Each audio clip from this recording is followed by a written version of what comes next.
नमस्कार, इंकलाब TV channel में आपका स्वागत है।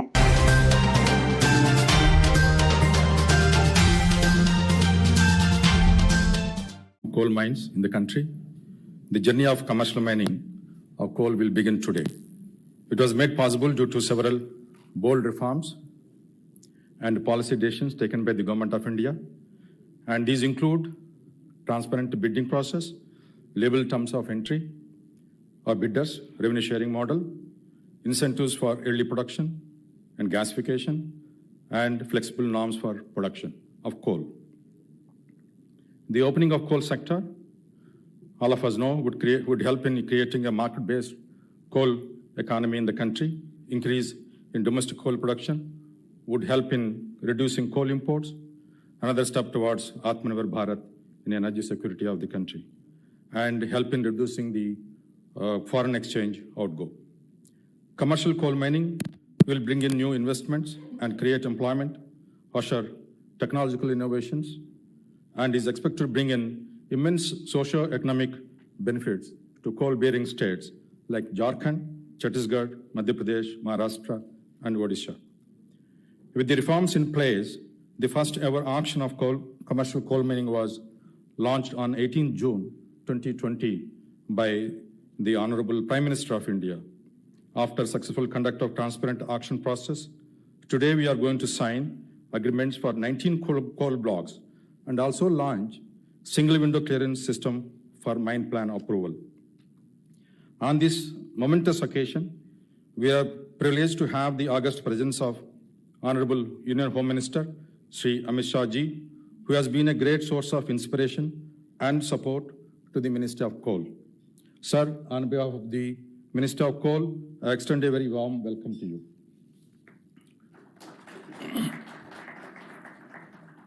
We are greatly delighted to have the presence of our Honorable Coal Minister, Shri Prahlad Joshi Ji, who has been the driving force of the ministry, under whose leadership bold reforms were undertaken during the last 1 year. Sir, I extend you a very warm welcome. It is my honor to extend a very warm welcome to Dr. Anil Kumar Jain, Secretary Minister of Coal, who has been a visionary leader and pragmatic thinker of the ministry, and to Mr. Arun Mehta, MD SBI Capital and CEO, who have been our transaction advisor and were with us at every step. With immense pleasure, I express heartiest congratulations to all the successful bidders and a very warm welcome to all the promoters, CEOs, MDs, senior executives of the companies to this journey of commercial coal mining. I also extend warm welcome to all our partners in this endeavor, especially the media, FICCI, SAMCO, MSTC, NIC, and all the other participants in the bidding process, and to all my colleagues from the Ministry of Coal. With this, once again, I welcome you all to the ceremony of agreement signing for commercial coal mining and launch of single window clearance system. Thank you. धन्यवाद sir. आज के आयोजित इस समारोह को संबोधित करने के लिए मैं श्री अनिल कुमार जैन, सचिव कोयला मंत्रालय को आमंत्रित करती हूँ।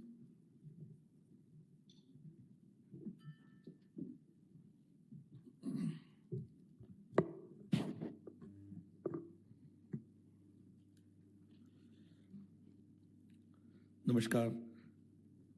आज के कार्यक्रम के मुख्य अतिथि माननीय गृह मंत्री जी, हमारे मार्गदर्शक कोयला मंत्री श्री प्रहलाद जोशी जी, श्री मेहता, और इस कार्यक्रम में बहुत महत्वपूर्ण अदा करने वाले हमारे सभी व्यवसायी कारोबारी साथियों और मेरे मंत्रालय के सभी सदस्यों। सबसे पहले मैं कुछ बातें करना चाहूँगा कि इस बहुत कठिन और जटिल यात्रा में जो बहुत साथ हम लोगों का सहयोग, मार्गदर्शन जिन कुछ पदाधिकारियों ने किया है, उनका इस कार्यक्रम में संबोधन, उनका जिक्र करना बहुत आवश्यक है। माननीय श्री प्रहलाद जोशी जी इस विभाग के मंत्री हैं और वैसे तो मंत्रालय का सभी उपलब्धियां मंत्री को श्रेय जाता है, परंतु मैं आप सभी लोगों से कहना चाहूँगा कि श्री जोशी का प्रथम दिन से प्रधानमंत्री के ये निर्देश कि कोयला सेक्टर को ओपन करना है, उनका शुरू से ही यह हम लोगों पर दबाव रहा, हम लोगों का समर्थन रहा। उनका पार्लियामेंट्री अफेयर्स का मिनिस्टर होना हम लोगों के लिए बहुत सार्थक सिद्ध हुआ। जिस प्रकार से इस लॉ को हम लोगों ने चेंज किया, जिस समय कोरोना वगैरह का समय था, परंतु पग पग पर हम लोग का साथ दिया, तो आज हम लोग इस एक इम्पॉर्टेंट, ये आज पहली कड़ी है, ये इस सेक्टर का ओपन होना, अब ये अपनी उड़ान पूरा अचीव करेगा।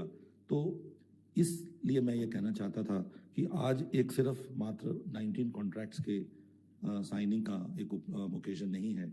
इस दिन कोला अब अन्य इकोनॉमिक सेक्टर्स की तरह भारत विश्व में चौथी सबसे ज़्यादा कोल की संपत्ति विश्व में भारत के पास है, परंतु इसने अपनी सच्चाई और अपना जो इसकी स्ट्रेंथ है वो अचीव नहीं की थी।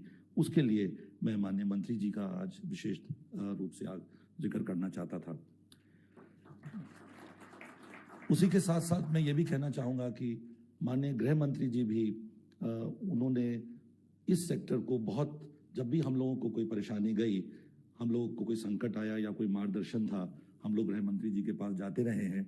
और उन सभी इश्यूज़ का यहाँ उल्लेख करना आवश्यक नहीं है, परंतु मैं स्वयं मंत्री जी के साथ गृह मंत्री जी के कार्यालय गया हूँ, निवास पे गया हूँ, और इन्होंने हमें आशीर्वाद दिया। जब हम लोगों ने कोयला सेक्टर की छवि बनाने का काम हमें करना था और हमें उनका आशीर्वाद चाहिए था, तो उस समय भी उन्होंने हमें समय दिया था। और भी समय समय पर कुछ कठिनाई आई है, तो गृह मंत्री जी हम लोग का उन कठिनाइयों को दूर करते रहे हैं। आज इस ओकेजन पर कोयले के बारे में मैं कुछ बातें करना चाहता था कि कुछ समय से कुछ एक ऐसी विचारधारा सी बनती जा रही है कि भारत में कोल एक तरह से एक अभिशाप है, या एक विश्व में ये कहा जाने लग गया कि जैसा कि हम लोगों में से कुछ लोग सोचने लग गए कि इस कोयले से जल्दी ही मुक्ति या छुट्टी पाना आवश्यक है। मुझे लगता है कि यह एक बहुत ही शॉर्ट साइटेड और बहुत ही टेंटेटिव व्यू होगा।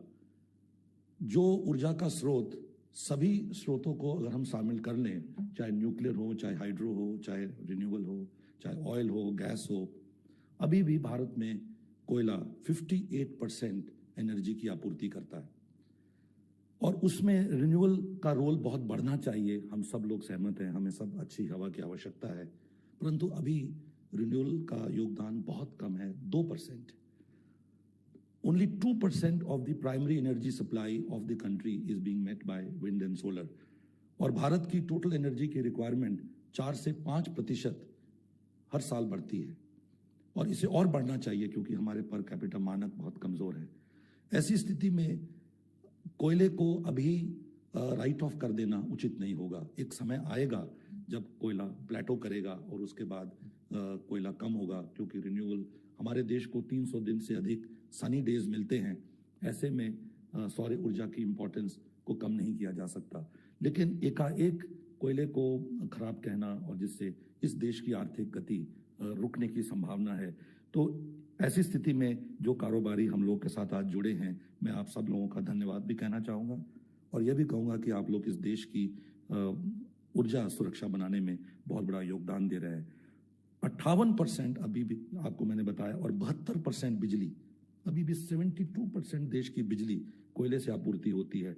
पिछले साल जब वर्षा के कारण हमारी कुछ खदानें कोल इंडिया की खराब हो गई थी और ताप ग्रहों पर कोयले का स्टॉक 4 दिन का 5 दिन का रह गया था, तो ऐसा संकट सा बन गया था, कोयला मंत्रालय के ऊपर कैबिनेट सेक्रेटेरिएट से, पीएमओ से फोन आना। तो ये जो बिजली चल रही है और देश की इंडस्ट्री चल रही है, इसमें कोयले का अभी भी बहुत बड़ा योगदान बकाया है। तो ये बात मैं आज इस मौके पर जरूर कहना चाहता था। दूसरी चीज ये है जो नागराजू जी ने भी कहा कि इतने सालों के बाद इस कोयले के क्षेत्र को ओपन किया गया। एक कंट्रोल और लाइसेंस राज ने कोयले को जो जकड़ के रखा हुआ था, उसकी वजह से कोयला अपनी जो योगदान इस देश की आर्थिक ग्रोथ में जो दे सकता था, उसको बहुत ठेस पहुंची। मैं 2-3 उदाहरण देना चाहता हूं। मुक्त नीति न होने से यह देश कोयला आयात करने के लिए मजबूर हो गया। ऑयल इंपोर्ट्स के बारे में हम लोग इतनी चिंता करते हैं, कितने लोगों को ये जानकारी होगी कि कोयले का जो आयात है वो तेल के आयात से दुगनी कीमत का है। अभी भी 1.5 लाख करोड़ का 1,30,000, पिछले साल 1,30,000 करोड़ का कोयला आयात हुआ, जबकि ऑयल का जो इंपोर्ट बिल था वो 65,000 या 70,000 करोड़ था। तो ऑयल के लिए हम लोग जितनी चिंता करते हैं कि हमारी फॉरेन एक्सचेंज और हमारे रूपी डॉलर कन्वर्जन को इम्पैक्ट करता है, कोयला उससे डबल मात्रा का है। और इस देश में जब इतनी बड़ी कोयले की व्यवस्था है, जब इंडोनेशिया जैसा देश एक इतना बड़ा कोल का एक्सपोर्टर हो सकता है, तो ये देश क्यों नहीं हो पाया? ये प्रधानमंत्री जी ने ये बात जब हमारा कोल ब्लॉक का ऑक्शन राउंड शुरू हुआ था उस समय कही थी। आयातित कोला महंगा पड़ता है क्योंकि उसमें ओशन फ्रेट भी लगता है और हमारी लेबर चीप है, बाहर से कोला महंगा आता है। उसके महंगे होने की वजह से बिजली महंगी हो जाती है, और बिजली महंगी हो जाने से जो उद्योग बिजली पर निर्भर हैं, जैसे एल्यूमिनियम, आयरन एंड स्टील, उनकी भी ग्रोथ सीमित रही। मैंने देखा है पावर मंत्रालय में और सब जगह नीति आयोग में 5-5 पैसे, 10-10 पैसे बिजली का भाव कम करने की सोच विचार बनती रहती है। किसी तरीके से 5 पैसे कम करें, 10 पैसे कम करें। और इम्पोर्टेड कोला तो हमें बिजली के मानक से अगर देखें तो कम से कम 70 पैसे, 80 पैसे महंगा पड़ता है। तो कोयले को अभी सिर्फ बिजली के लिए ही नहीं, इंडस्ट्री की ग्रोथ के लिए सॉलिड फ्यूल के रूप में भी देखा जाना चाहिए। आज कमर्शियल कोल माइनिंग के अनुबंध जो हस्ताक्षर होकर आज शेयर किए जाएंगे, उससे मैंने जैसा बताया ये एक इतिहास गढ़ा जा रहा है। और आने वाले समय में जब तक कि कोयल का रोल अभी है, क्योंकि टेक्नोलॉजी और उन सबको देखते हुए, तब तक ये एक बहुत बड़ा योगदान, आज का दिन बड़ा नींव स्थापित करने का दिन माना जाएगा। मैं और अधिक न कहते हुए सभी कारोबारियों को मैं धन्यवाद भी देना चाहूँगा और उनको अपनी शुभकामनाएं।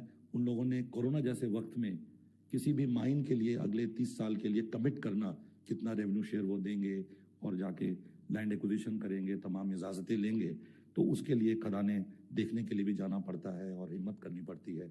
तो इस कोरोना के वक्त में आप लोगों ने ये हिम्मत डिस्प्ले की, उसके लिए आप सब लोग बहुत प्रशंसा के हकदार हैं। और मैं उम्मीद करता हूं कि आप लोग आज जो जर्नी शुरू कर रहे हैं ये आप लोग को इकोनॉमिक सक्सेस की तरफ भी लेके जाएगी। धन्यवाद।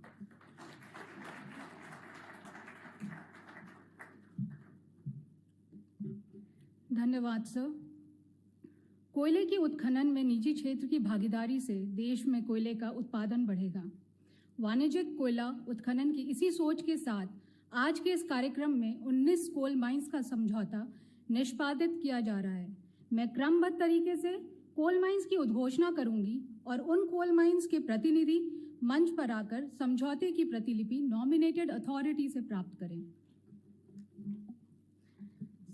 सर्वप्रथम पहली 2 कोल माइंस बंधा एवं राधिकापुर ईस्ट कोल माइंस है, जिसके सक्सेसफुल बिडर हैं EMIL mines and mineral resources limited. मैं उनके प्रतिनिधि से आग्रह करती हूं कि वे आके अपनी प्रतिलिपि, अग्रीमेंट की प्रतिलिपि प्राप्त करें।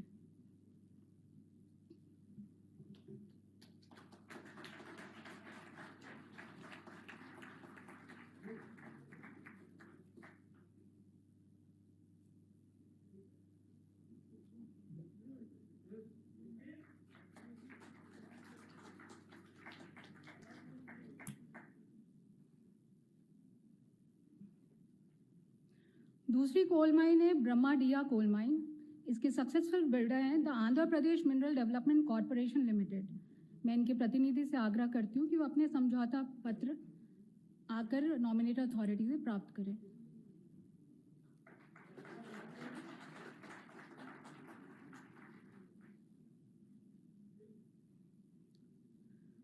चौथी कोल माइन है चकला कोल माइन। इसके सक्सेसफुल बिडर हैं हिंडाल्को इंडस्ट्रीज लिमिटेड।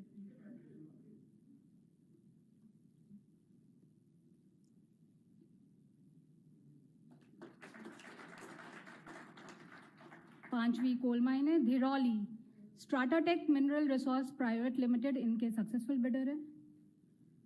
सर आप सामने आके अपना समझौता पत्र प्राप्त करें।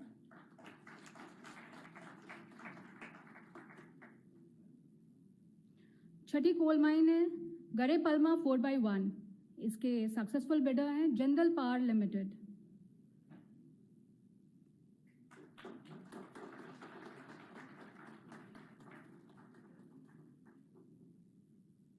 Thank you sir. 7वीं एवं 8वीं कोल माइन है गरेपलमा 4/7 एंड सहारपुर वेस्ट। इनके सक्सेसफुल बिडर हैं Sharda energy and minerals limited.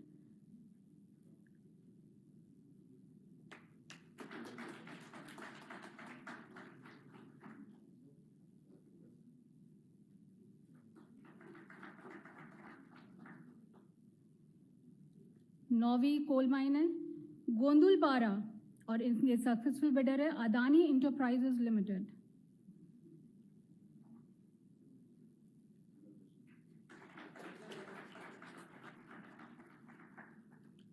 दो कोल ब्लॉक्स हैं Gotitoria East and Gotitoria West और इनके सक्सेसफुल बिडर है Boulder Stone Mart Private limited.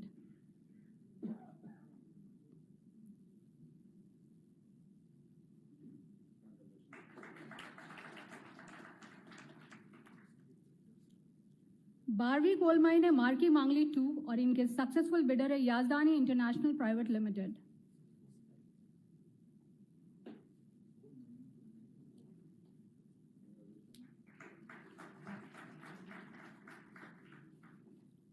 तेरहवीं कोल माइन है राधिकापुर वेस्ट और इनके सक्सेसफुल बिडर है वेदांता लिमिटेड।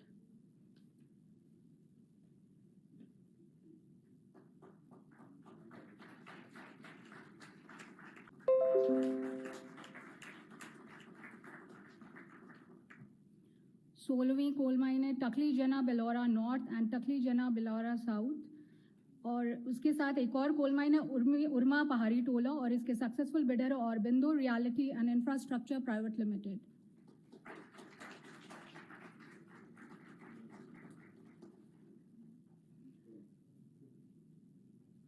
अठारहवीं कोल माइन है उर्तन एवं 19वीं कोल माइन है उर्तन नॉर्थ और इनके सक्सेसफुल बिडर है JMS mining private limited.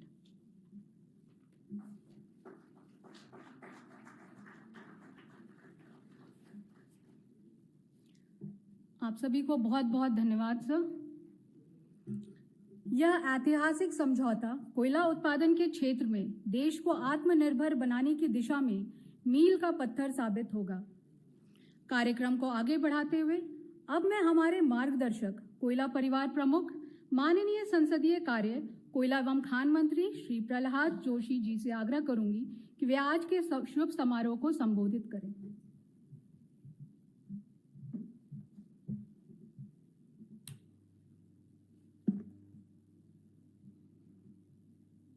Most respected Shri Amit Shah ji, Honorable Home Minister of country, Shri Anil Kumar Jain, Secretary Coal, who is instrumental in bringing all these major reforms, Shri M. Nagaraju, Additional Secretary Coal, he joined as Joint Secretary and now he has become Additional Secretary, and as a nominated authority, he has done an excellent job.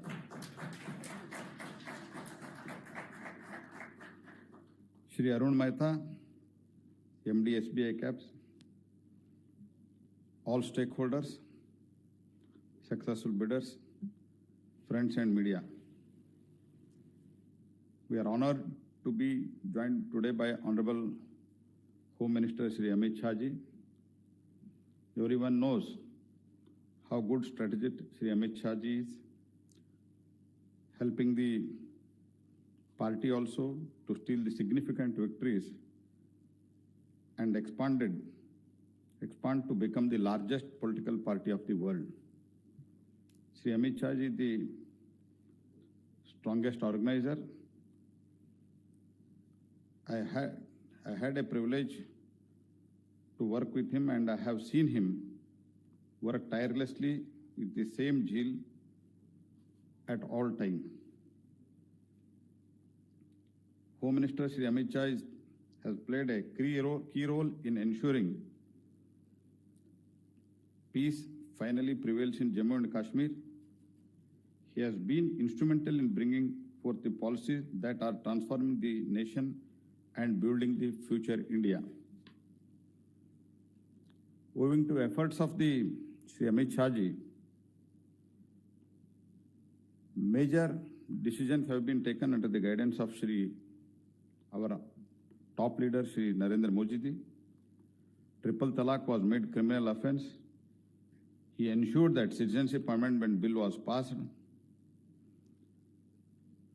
Amit Shah ji has been personally invested most of his time wherever he has worked to bring the discipline in the work culture. His dedication towards the India's progress is really inspiring. Friends, coal sector has also seen influx of policy reforms that are setting the things straight. The sector means the business and has shown it with a series of reforms in past 6 years under the visionary and decisive leadership of Honorable Prime Minister Shri Narendra Modi ji.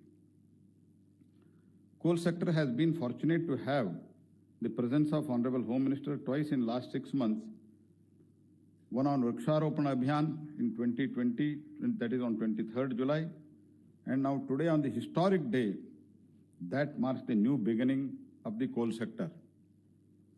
Friends, and Prime Minister Shri Narendra Modi ji took office in 2014. The challenges in the coal sector were daunting. It was an ecosystem that no new industry wanted to enter. Newspaper painted regularly with the news about the corruption. Moreover, coal blocks for the captive use allotted by the earlier regime were cancelled by the Honorable Supreme Court on the charges of illegality. When India was aspiring to become world leader, its primary fuel was marred in mesh of inefficiency and malpractices. When we came to power in 2014, we found that sector had huge reserves of dark scandal buried alongside the coal. Modi government took a series of reforms aimed transforming the entire coal sector. We brought in legislatures and made policy changes to boost the transparency in the sector. As we all know, once the system is stable, the government is supporting, business always come forward to invest. And this is what exactly happened in the coal sector. To give this perspective, in 2014, 2/3 of our major power plants had a critical coal stock of less than 7 days. Today, India is the second largest producer of the coal with a record production of 729 million tons in 1920. Coal stock at thermal power plants in the country attained highest ever level of sufficient for 30 days. Today, there is no dearth of coal anywhere in the country. We liberalized the coal sector with the launch of commercial coal mining. Government has steadily moved toward turning around the coal story to make it part of India's growth story. Some groups often irresponsibly argue to shun the coal without assessing the implications. According to the International Energy Agencies and the US Energy Information Administration, coal will continue to meet most of the world's increasing energy needs over the next 2 decades minimum. The demand of the coal is projected to increase substantially over the next several decades. Friends, ours is a growing country in terms of population and GDP. Still, it is noteworthy that our per capita CO2 emission is only 1.9 tons, contributing only to 6.8% of global emissions. Since the coal is the cheapest source to generate the electricity and light up the homes over 130 crore Indians, it provides the opportunity for achieving the continual economic growth, increased income, higher living standards, poverty reduction. I often say that we should make the maximum use of our coal reserve while shifting to cleaner forms of energy. We cannot crush the energy aspiration of this nation in our quest to follow the West. The country has overcome that mindset when it chose Shri Narendra Modi ji to power in 2014 and then again gave a thumping majority in 2019.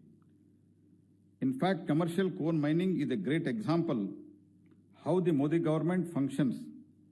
We assured the transparency in the sector, liberalized the coal, offered the incentive on coal gasification and coal liquefaction, conducted the auction smoothly and fairly. Thus, the sector, which stood underutilized for several decades, stands completely unleashed now. On the occasion of agreement execution ceremony, let me appeal to all states to facilitate the opening of all these mines so that India could make use of abundant coal resource. It will help our nation to become Atmanirbhar in coal. It is impossible to operate an industry or even grow the crops without using some form of energy. And energy will continue to mean coal for several decades. Coal, though its role in electricity generation and production of steel and cement will continue to be significant contributor to development, the new India we are building has a coal at its foundation. Presence of the top leaders today from the companies that got around 19 coal blocks is testimonial that coal, although has a finite life, but will continue to play a major role in country's energy mix. It also shows how far we have traversed from policy paralysis in earlier regimes to boosting the ease of business in Modi government. Friends, Honorable Amit Shah ji will be launching the single window clearance portal today. Presently, about 19 major approvals or clearances are required before starting the coal mine in the country. In the absence of unified platform for the grant of clearances, the companies were required to approach different departments, leading to delay in operationalization of the coal mines. Now, the complete process shall be facilitated through single window clearance portal in a phased way. In fact, single window clearances portal is in the spirit of minimum government and maximum governance. It would be a milestone for ease of doing business in Indian coal sector. Modi government has been progressing with a focused plan, bringing the transparency in the sector and open it for the industry.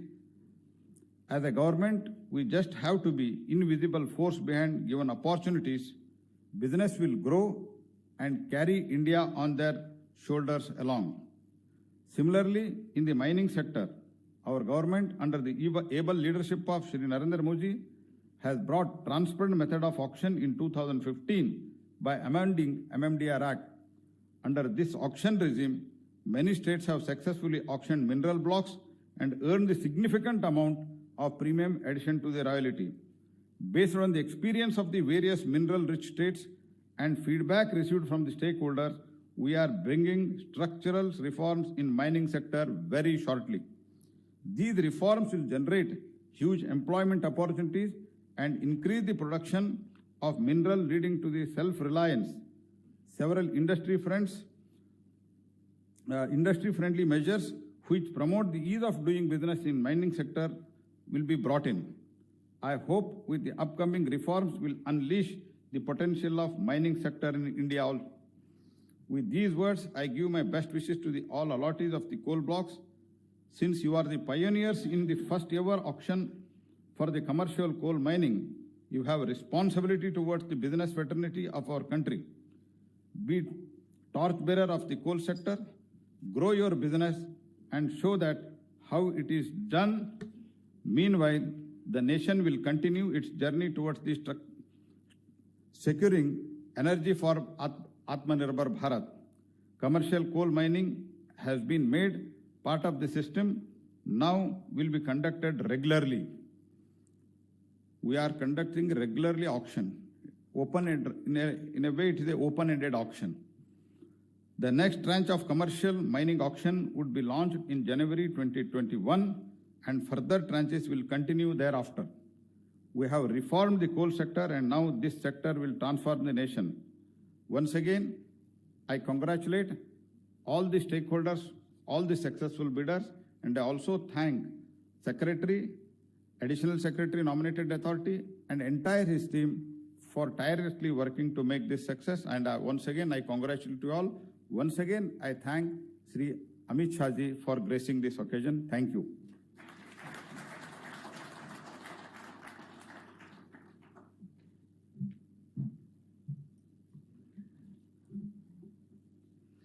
धन्यवाद sir. आपके प्रतिनिधित्व में हम इसी तरह उन्नति की ओर अग्रसर रहेंगे। जैसा कि आप सभी अवगत हैं कि किसी भी कोल माइंस को ऑपरेशनलाइज करने के लिए विभिन्न क्लियरेंसेस की आवश्यकता होती है। इसकी जटिल प्रक्रिया को आसान बनाने के लिए कोयला मंत्रालय भारत सरकार ने एक तंत्र system single window clearance system web portal का निर्माण किया है, जिसकी माइनिंग प्लान मॉड्यूल आज से सक्रिय हो जाएगी। सिंगल विंडो क्लियरेंस सिस्टम की दिशा में सतत विकास हेतु मैं माननीय प्रहलाद जोशी जी की उपस्थिति में हमारे मुख्य अतिथि परम आदरणीय माननीय गृह मंत्री श्री अमित शाह जी से अनुरोध करूंगी कि वे अपने कर कमलों द्वारा single window clearance system web portal का उद्घाटन करें।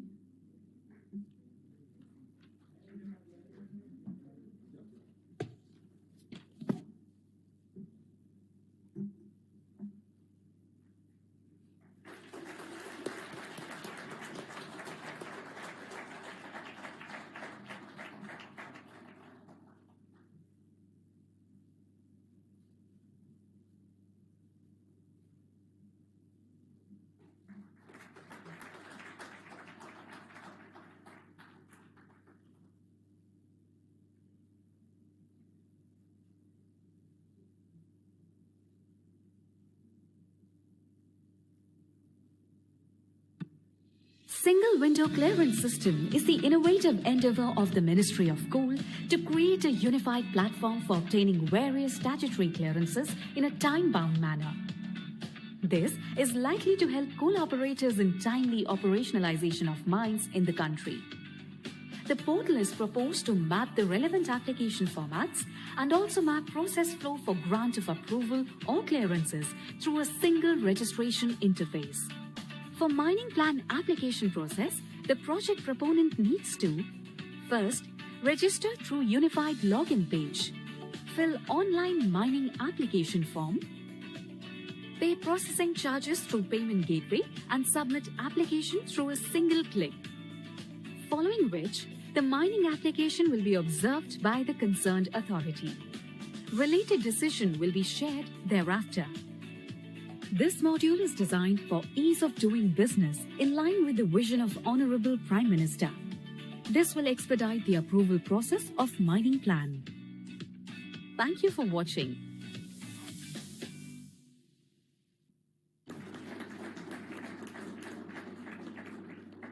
मैं पुनः हम सबके अभिभावक सम्माननीय परम आदरणीय श्री अमित शाह जी माननीय गृह मंत्री से अनुरोध करती हूं कि वे अपने आशीर्वचनों से हमें अभिभूत करें।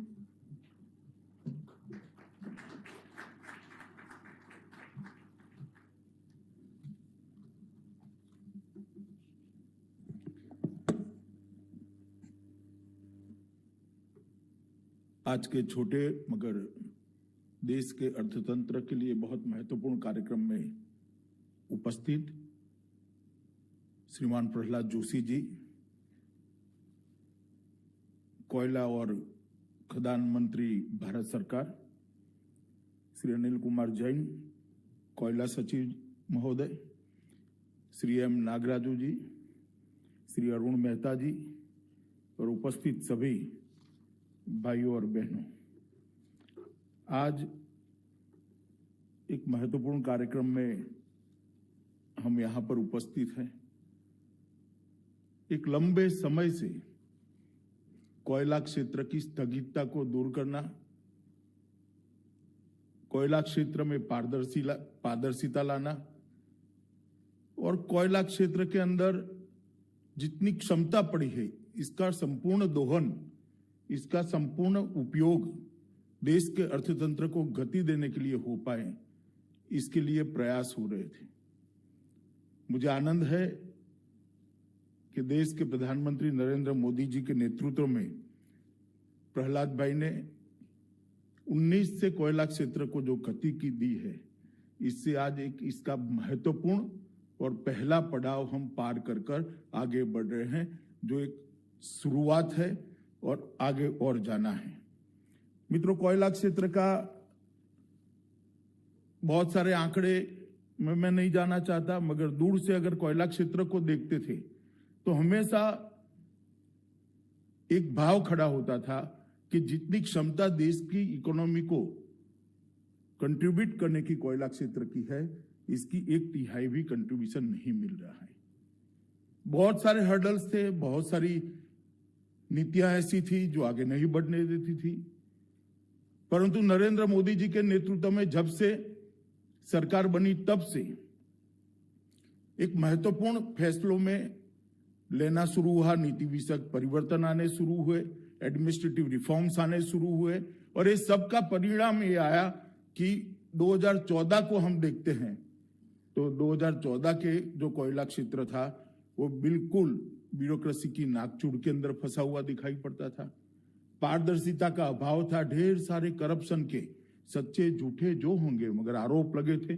सुप्रीम कोर्ट इसका संज्ञान लेती थी, कहीं पर भी सरलता और सहजता नहीं दिखाई पड़ती। इतना कॉम्प्लेक्स बना दिया गया था कि किसी के लिए भी काम करने की बहुत बड़ी दिक्कत होती थी, और समानता और इक्वलिटी का भी अभाव था। जो बड़े लोग थे इनके लिए ढेर सारे अवसर उपलब्ध थे, जो छोटे लोग थे इनके लिए एंट्री करना भी मुश्किल था। ये चारों चीजों को मैं बारीकी से कोयला मंत्रालय की यात्रा को देख रहा हूं जब से प्रहलाद भाई मंत्री बने हैं। ये चारों चीजों को बहुत अच्छे तरीके से दूर कर आज कोयला क्षेत्र में बिल्कुल भरोसे से कह सकता हूं कि ऐसी जगह पर आकर खड़ा है कि 5 ट्रिलियन इकोनॉमी के हमारे लक्ष्य में सबसे बड़ा कंट्रीब्यूटर अगर कोई एक क्षेत्र होगा तो निश्चित रूप से कोयला क्षेत्र होगा। वहां पर आकर हम खड़े हैं। अभी आप सबके अनुबंध आपको दिए गए, मैं देखता था, नाम सुनता था कंपनी का, मेरा भी थोड़ा बहुत परिचय है। बहुत सारे ट्रेडिंग के व्यवसाय में रहे हुए लोगों को भी ये मौका मिला है। 6 साल पहले कल्पना कोई नहीं कर सकता,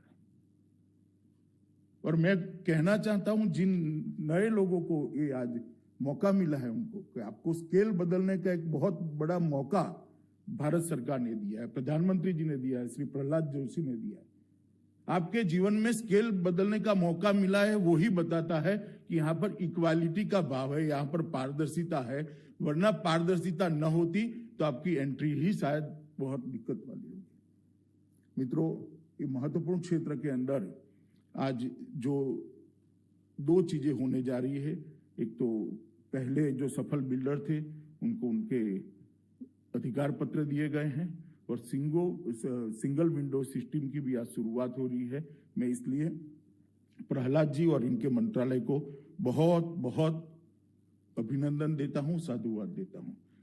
मित्रों, प्रधानमंत्री जी का जो स्वप्न है आत्मनिर्भर भारत का, 130 करोड़ का मार्केट, 130 करोड़ की आबादी का मार्केट, हमारे पास दुनिया का सबसे ज्यादा इंटेलिजेंट युवा है, सबसे ज्यादा पढ़ा लिखा युवा है, हमारे पास मेहनत कश मजदूर भी है, और हमारे पास एक पारदर्शी लोकतंत्र भी है। मगर ये देश आत्मनिर्भर न हो ऐसा कैसे चलेगा? प्रधानमंत्री जी ने एक विजन रखा है कि आत्मनिर्भर भारत की रचना करना। 2022 आजादी के 75 साल जब समाप्त हो तब हर क्षेत्र के अंदर भारत आत्मनिर्भर हो, यहां से दुनिया को गति मिले, यहां से दुनिया की अर्थतंत्र को गति मिले, और जब दुनिया के अर्थतंत्र को भारत गति देता है तब भारत का अर्थतंत्र का उभर कर आना बहुत स्वाभाविक है।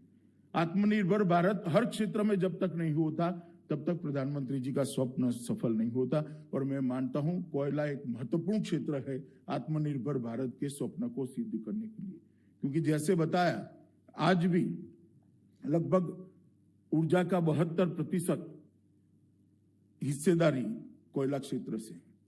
मैं मानता हूं कि अनुपात जल्दी बदलना चाहिए, हमने चेंज करना चाहिए, मगर हमारे पास कोयला पड़ा है, हमारे पास कोयले का बहुत बड़ा भंडार पड़ा है, और $5 ट्रिलियन की इकोनॉमी को इसकी लक्ष्य की पूर्ति करनी है तो ये भंडार का दोहन भी करना पड़ेगा, और इससे अर्थतंत्र को गति भी देनी पड़ेगी।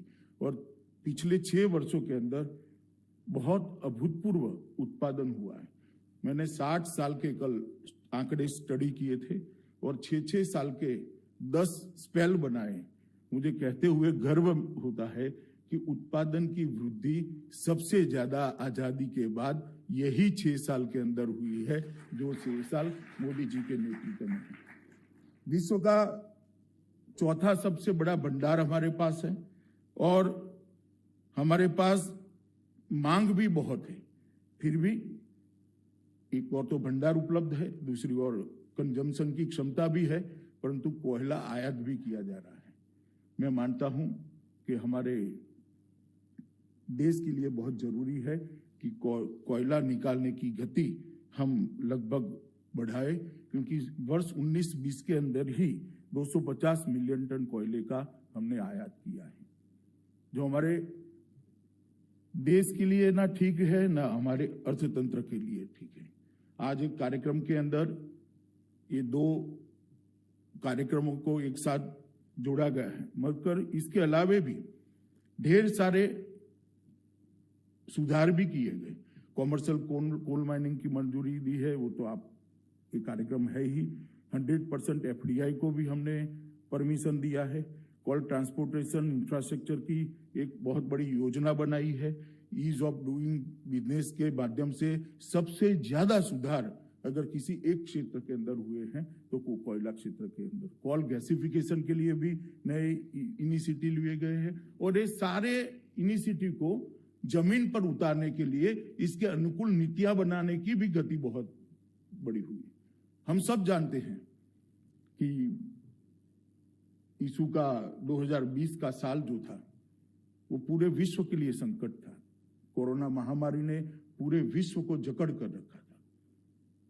मानव जात ने शायद इतना बड़ा संकट कभी नहीं झेला होगा, और जो देश दुनिया का नेतृत्व करते थे वो सब देश इसमें इनको मार्ग नहीं दिखाई पड़ता था। भारत के अंदर प्रधानमंत्री जी के नेतृत्व में कोरोना के खिलाफ लड़ाई बहुत अच्छे तरीके से लड़ी गई और हमें बहुत अच्छी सफलता मिली। आंकड़ों को देखते हैं तो अमेरिका, इंग्लैंड, फ्रांस, इटली, ढेर सारे विकसित माने जाने वाले देशों की तुलना में मृत्यु दर भी हमारा सबसे कम है और हमारा फैलने का दर भी अब बहुत कम होने लगा है।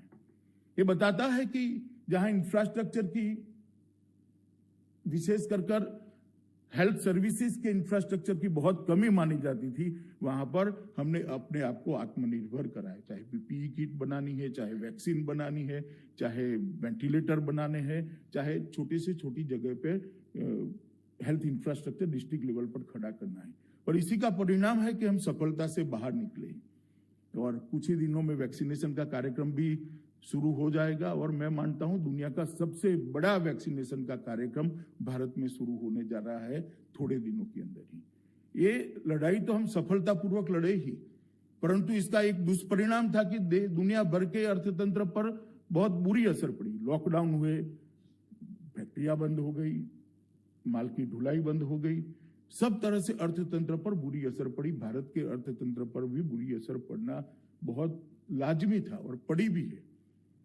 परंतु अभी इकोनॉमिस्ट वी शेप रिकवरी की बात करते हैं, सब ग्राफ तो दे देते हैं वी शेप, मगर वी शेप रिकवरी क्यों आई मित्रों?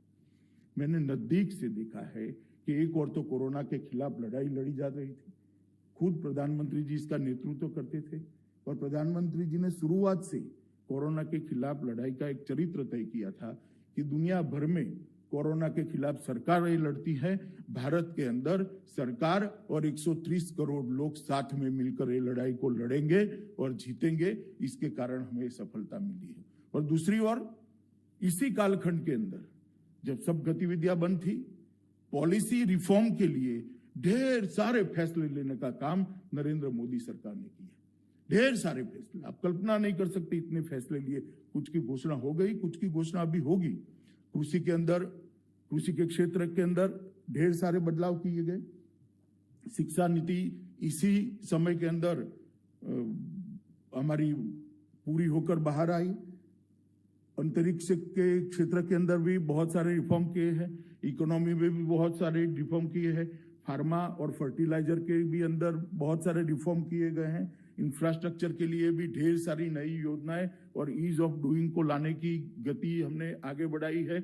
और ईज ऑफ डूइंग को भी जितने जितने हर्डल और थे, इसका एक एडमिनिस्ट्रेटिव खाका तैयार करने का काम इसी कोरोना काल के अंदर किया। विश्व में कहीं पर भी कोरोना के खिलाफ लड़ते लड़ते आने वाली मंदी को आगे कैसे निपटना, इसकी तैयारी नहीं हुई कि भारत सरकार ने नरेंद्र मोदी जी के नेतृत्व में 2 मोर्चों पर लड़ाई लड़ी। कोरोना के खिलाफ तो लड़ाई लड़े ही लड़े, सफलता भी प्राप्त करी, और मंदी के खिलाफ भी लड़ाई लड़े कि जो आने वाली थी उसको दूरदृष्टि से देखकर ढेर सारी नीतियां, ढेर सारे रिफॉर्म बनाए गए और अब धीरे धीरे इंप्लीमेंट हो रहा है। मैं आपको कहते हुए मुझे आनंद है, आज आप जो कर रहे हैं वो भी कोरोना काल के अंदर ही इसका जन्म हुआ है।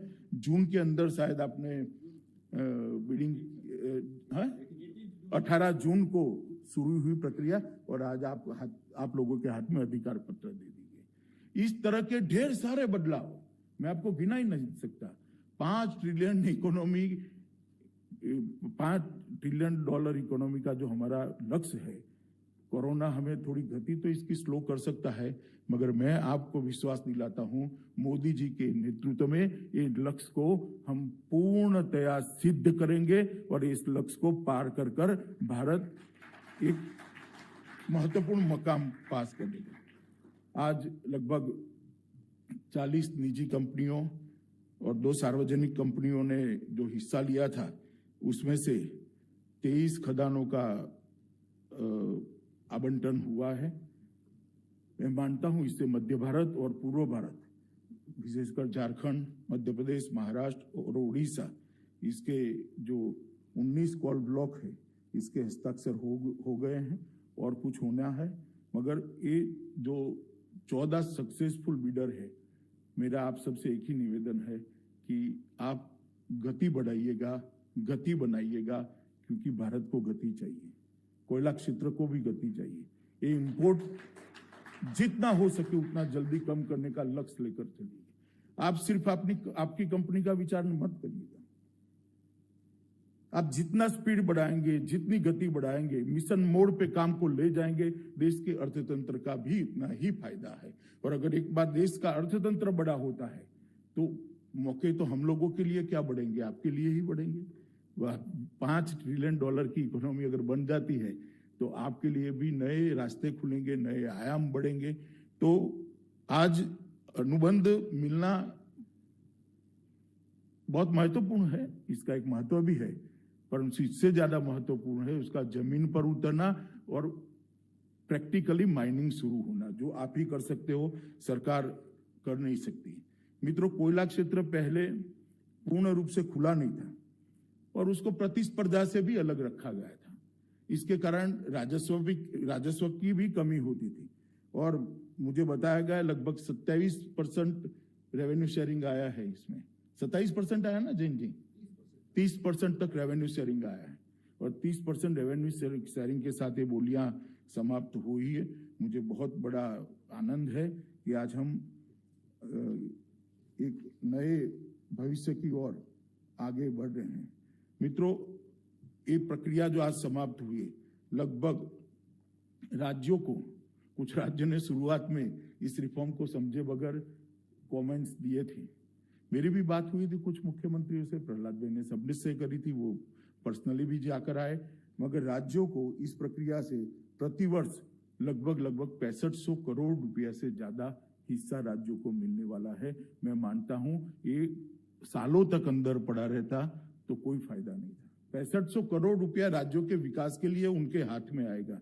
लगभग 70,000 से, तो बहुत कंजर्वेटिव एस्टिमेट है, 70,000 से ज्यादा नौकरियों का सृजन होगा और लगभग 8 से 10,000 करोड़ के बीच में इसके अंदर इन्वेस्टमेंट आने की संभावना है। मगर मैं मानता हूं, मैं आंकड़े वही बोल पाऊंगा जो विभाग ने दिए हैं, परंतु मैं इस क्षेत्र को भी जानता हूं और मुझे मालूम है कि इतना बड़ा काम करना है तो मैन पावर कितना लगेगा और निवेश भी कितना होगा। तो ये आंकड़े सारे गलत साबित होने वाले हैं। लगभग 10,000 करोड़ का निवेश आना, हर राज्य को 6500 करोड़ से ज्यादा, हर राज्य को ईयरली रेवेन्यू मिलना और 70,000 से ज़्यादा नौकरियों का सृजन होना, मैं मानता हूं कि एक बहुत बड़ी बात है।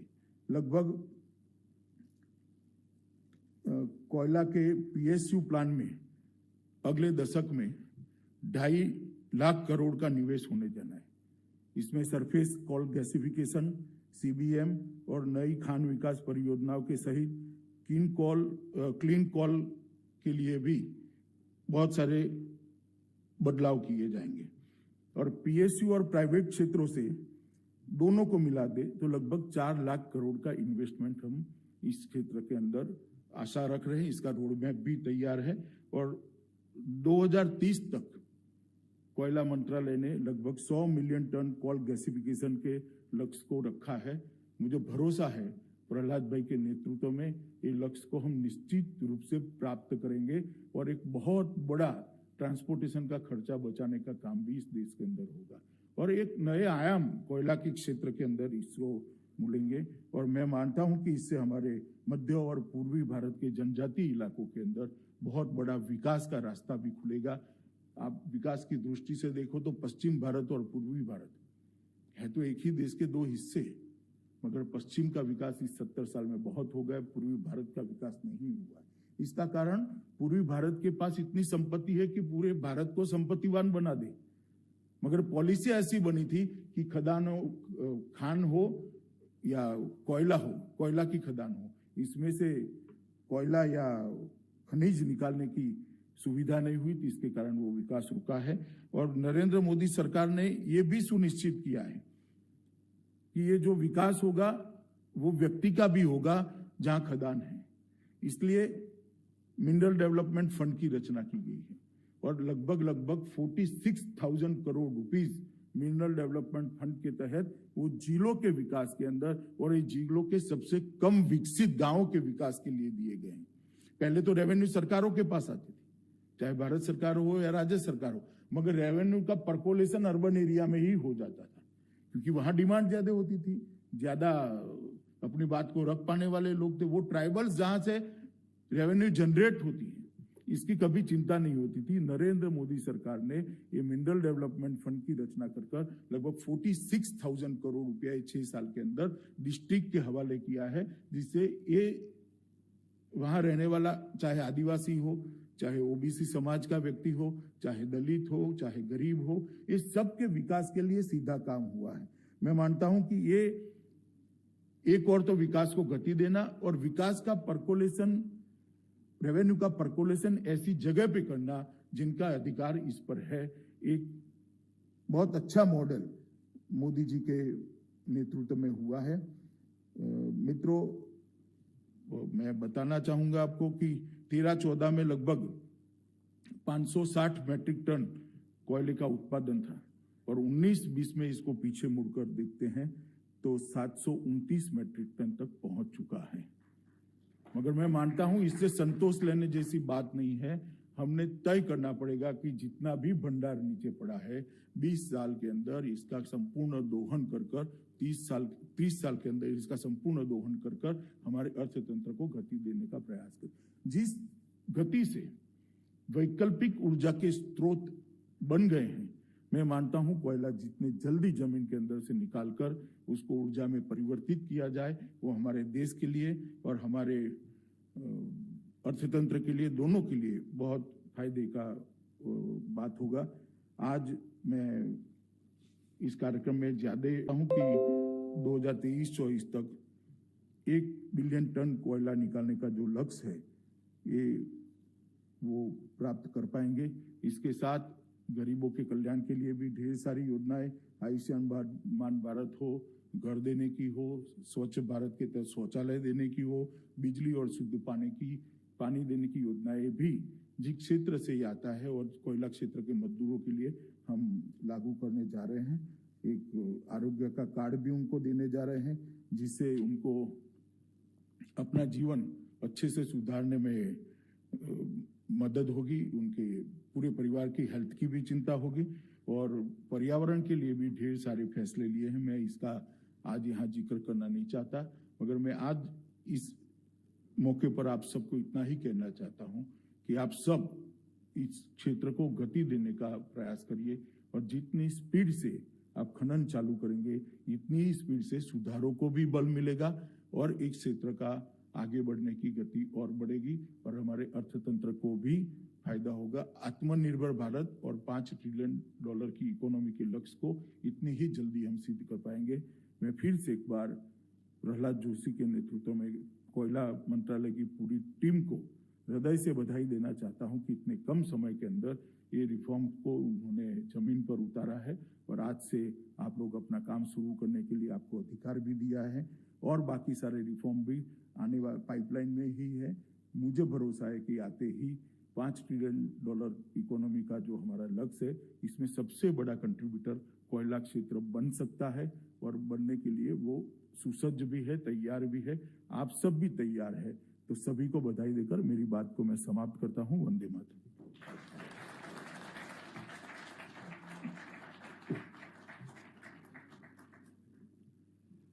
धन्यवाद सर।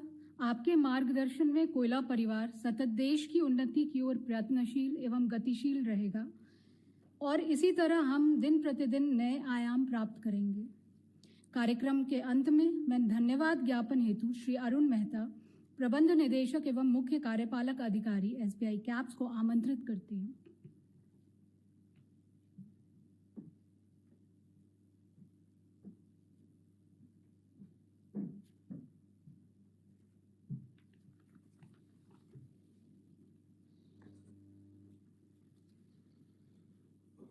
माननीय केंद्रीय गृह मंत्री भारत सरकार श्री अमित शाह जी, माननीय कोयला खदान एवं संसदीय कार्य मंत्री श्री प्रहलाद जोशी जी, श्री अनिल कुमार जैन, सचिव कोयला मंत्रालय श्री M नागराजू, अपर सचिव कोयला मंत्रालय के वरिष्ठ अधिकारी, चुनिंदा सफल कंपनियों से आए प्रोमोटर्स एवं प्रतिनिधि एवं मीडिया का प्रतिनिधित्व कर रहे मित्रों, मैं इसे अपना सौभाग्य मानता हूं कि आज इस ऐतिहासिक दिवस पर जहां 19 कोयला खदानों का समझौता संपन्न किया गया है एवं सिंगल विंडो क्लियरेंस पोर्टल की शुरुआत की गई है, मुझे एवं SBI कैप्स को आप सब गणमान्य जनों से जुड़ने का अवसर प्राप्त हुआ है।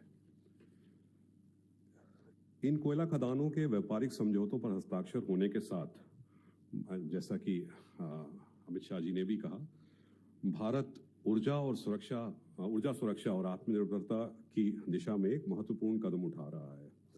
ये 19 खदानें सफलतापूर्वक निर्माण हो जाने से रोजगार के अवसर अत्यधिक पैदा होंगे और राज्य सरकार को राजस्व में वृद्धि होगी और निजी सेक्टर में भी ये अवसर मिलेगा कि वे भारतीय एवं अंतर्राष्ट्रीय कोयला बाजारों में अपनी अमिट छाप छोड़ें। SBI कैपिटल मार्केट्स का ये सौभाग्य है कि हमें इस प्रतिष्ठित और नवोदित कार्य के साथ सौदा सलाहकार के रूप में सहयोगित किया गया है। इस अवसर पर माननीय गृह मंत्री श्री अमित शाह जी ने उपस्थित होकर हमें जो मार्गदर्शन दिया है, मैं उसके लिए उनका धन्यवाद करता हूं।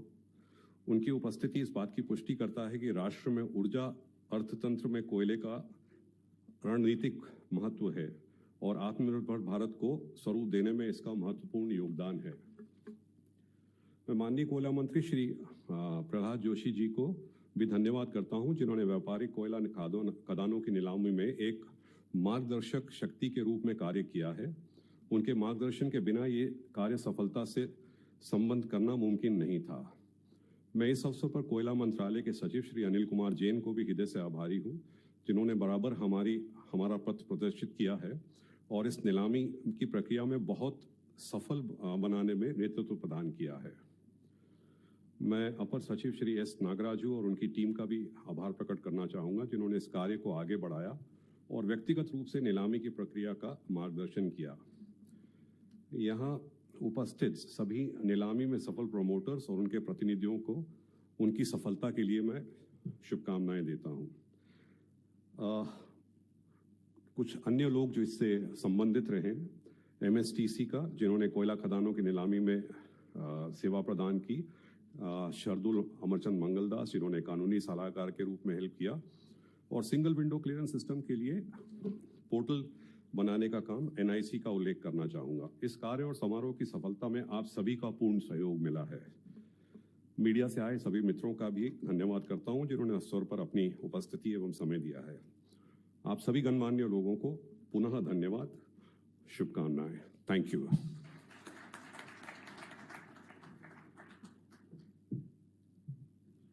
आप सभी का इस समारोह में भाग लेने के लिए सहृदय धन्यवाद। आप सभी से निवेदन है कि आप लंच लेकर ही जाएं। धन्यवाद।